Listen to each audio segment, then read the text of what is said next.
Donc l'anticipation de la commune, c'est justement d'avoir le souci de préserver des espaces en terrain, enfin, d'une emprise foncière, et donc de négocier pour obtenir que ces services soient accessibles aussi pour les personnes qui s'y installent. Et donc ça a été une mission qui a été rondement menée par la municipalité pour qu'il y ait un dispositif de santé face à l'EHPAD, salle de sport, vous voyez très bien où c'est.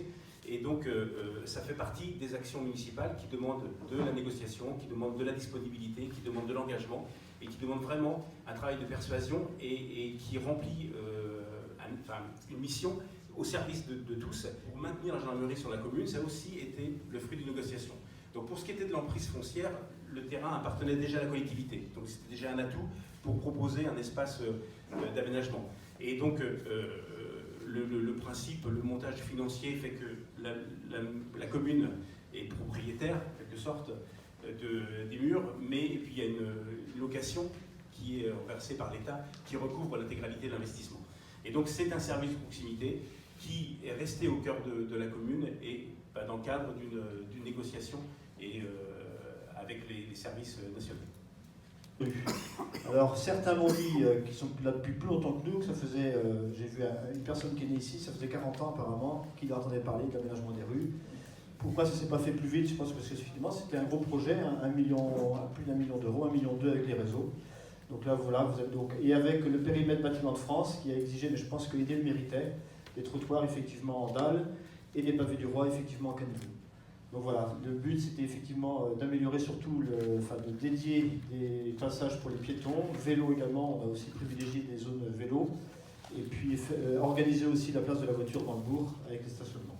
Donc voilà, c'était le gros projet du mandat. On a eu la chance sur cette opération d'avoir une entreprise vraiment très qualitative. On a eu une opération cohérente. Pendant longtemps, toutes les communes, pour que ici, on a fait du lotissement au coup par coup, un petit peu, et des fois les quartiers ne s'harmonisent pas bien entre eux.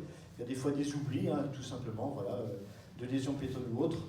Donc le but de ce projet, c'est que dans 20 ans, lorsque ça sera terminé, effectivement, on ait une cohérence entre les différents quartiers, ça va se faire par tranche, pour qu'on puisse avoir voilà, un quartier, on espère à l'image de ED, on l'a voulu qualitatif. Actuellement, on est en train de travailler, on a travaillé sur un cahier des charges qu'on veut assez ambitieux pour faire qu'on garde la qualité sur ED. Deuxième objectif de ce projet, c'est de faire aussi d'y apporter des équipements publics. Donc il y a des équipements qui ont été ciblés sur ce projet. Il y aura notamment une halte intermodale qui viendra ici au plus près, qui reviendra à l'entrée du bourg de Hédé. Donc ça fait longtemps que ce projet aurait dû se faire.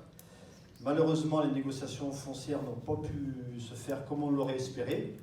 Et donc on a été obligé d'engager une procédure d'expropriation, et donc on a eu gain de cause, puisqu'aujourd'hui le juge a décidé effectivement que les terrains, dans les semaines à venir, le dossier est sur le bureau du juge, on attend une signature, et notre aménageur qui est la SADIV, la Société d'aménagement d'Ille-et-Vilaine, va donc être propriétaire de ce foncier-là d'ici quelques semaines ou quelques jours. Maintenant, si on a mis l'outil ZAC en place, c'est pour que la collectivité, parce que c'est son rôle, doit prévoir son développement. Ça ne veut pas dire que sur l'opération, il n'y aura pas d'opérateur privé, mais c'est à la collectivité de donner la direction, enfin nous c'est notre avis, pour les développements des futurs quartiers.